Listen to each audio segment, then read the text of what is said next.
Hi ever welcome to my channel. ഇന്ന് വന്നിട്ടുള്ളത് evening സ്നാക്സിൻ്റെ recipe ആയിട്ടാണ്. കുട്ടികൾക്ക് സ്കൂൾ വിട്ട് വരുമ്പോഴത്തേന് വളരെ ഹെൽത്തി ആയിട്ടുള്ള സ്നാക്സ് റെഡിയാക്കി എടുക്കുകയാണ്. അപ്പോൾ ഇതിലേക്ക് വേണ്ടിയത് ഒരു കഷ്ണം മത്തണ്, ഒരു 3 ക്യാരറ്റ്, ഒരു ബീട്രൂട്ട് പകുതി ആയാൽ മതി. പിന്നെ ഇതിലേക്ക് ഞാൻ കഷ്ണാക്കിയിട്ട് ആവശ്യത്തിനുള്ള വെള്ളം ഒഴിച്ചിട്ട് ഇതിനെ വേവിക്കാൻ വെക്കുന്നുണ്ട്. ഇത് കൂടുതൽ വേവിക്കേണ്ട ആവശ്യമില്ല, ഒന്നുകൂടി തിളപ്പിച്ചെടുത്താൽ മതി. അതിലേക്ക് ആവശ്യത്തിനുള്ള ഉപ്പും ചേർത്ത് കൊടുത്തു.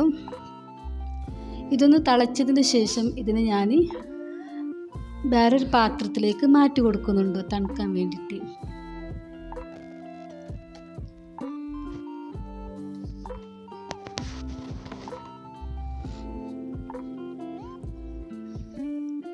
ഇപ്പോൾ ഇവിടെ തണുത്ത് വന്നിട്ടുണ്ട്. അതിന് ഞാൻ മിക്സിൻ്റെ ജാറിലേക്ക് ഇട്ട് അരച്ചെടുക്കുന്നുണ്ട്. ക്യാരറ്റ് വേറെ, ബീട്രൂട്ട് വേറെ, അതേപോലെ മത്തണ് വേറെ. ഇത് 3 വിധമായിട്ട് അരച്ചെടുക്കുന്നുണ്ട്.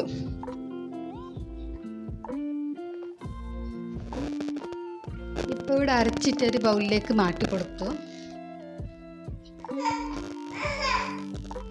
ഇപ്പോൾ ഇവിടെ ബീട്രൂട്ട്, ക്യാരറ്റ്, മത്തണ്. ഞാനിവിടെ ക്യാരറ്റ് ഒരു ബൗളിലേക്ക് മാറ്റി കൊടുക്കുന്നുണ്ട്. അതിലേക്ക് 1 കപ്പ് റവ ചേർത്തു.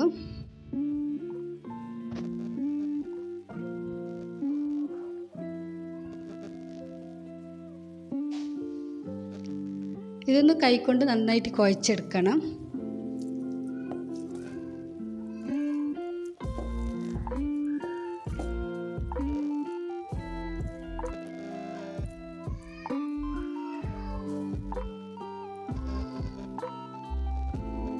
കുഴച്ചെടുത്തതിന് ശേഷം 15 മിനിറ്റ് റെസ്റ്റ് ചെയ്യാൻ വെക്കണം. അപ്പത്തിന് നന്നായി സോഫ്റ്റായിട്ട് കിട്ടുള്ളേ.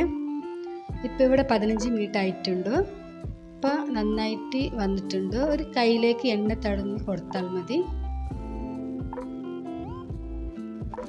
ഇതിനൊരു ചെറിയ ബൗൾസാക്കി എടുക്കുന്നുണ്ട്. ഇതെല്ലാത്തിനും ഞാൻ ചെറിയൊരു ബൗൾസാക്കി എടുത്ത് വെച്ചു. ക്യാരറ്റ്, ബീട്രൂട്ട്, മത്തണ് ഇതൊന്ന് ബൗൾസാക്കിയതിന് ശേഷം ഇഡ്ഡലി ചെമ്പത്തിൽ ആവിയിലിട്ട് വേവിക്കാൻ വെച്ചു.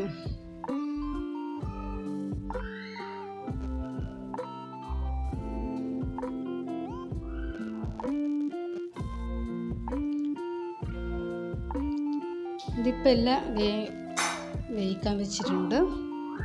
ഇതൊരു 5-10 മിനിറ്റ് വേവിച്ചെടുത്താൽ മതി. 10 മിനിറ്റ് ഒന്നും വേണ്ട, പെട്ടെന്ന് വെന്ത് കിട്ടിയത് റവ ആയതുകൊണ്ട്.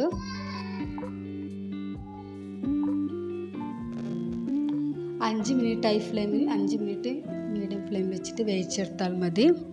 ഇപ്പോൾ ഇവിടെ നന്നായി വെന്ത് വന്നിട്ടുണ്ട്. അതിന് ഞാനൊരു പ്ലേറ്റിലേക്ക് മാറ്റി കൊടുക്കുന്നുണ്ട്. ഒരു പ്ലേറ്റിലേക്ക് മാറ്റി കൊടുത്തു.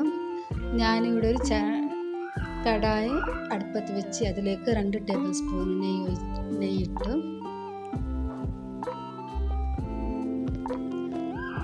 നെയ്യ് ചേർത്തതിന് ശേഷം ഇതിലേക്ക് ഈ ബൗൾസ് ഉണ്ടാക്കിയതെല്ലാം ഇട്ട് കൊടുക്കുന്നുണ്ട്.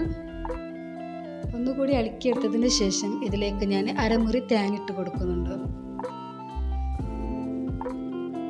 തേങ്ങ ചേർത്തതിന് ശേഷം ഒന്ന് ഇളക്കി കൊടുക്കണം. ഇതിലേക്ക് 1.5 ടേബിൾ സ്പൂൺ പഞ്ചസാര ചേർക്കുന്നുണ്ട്.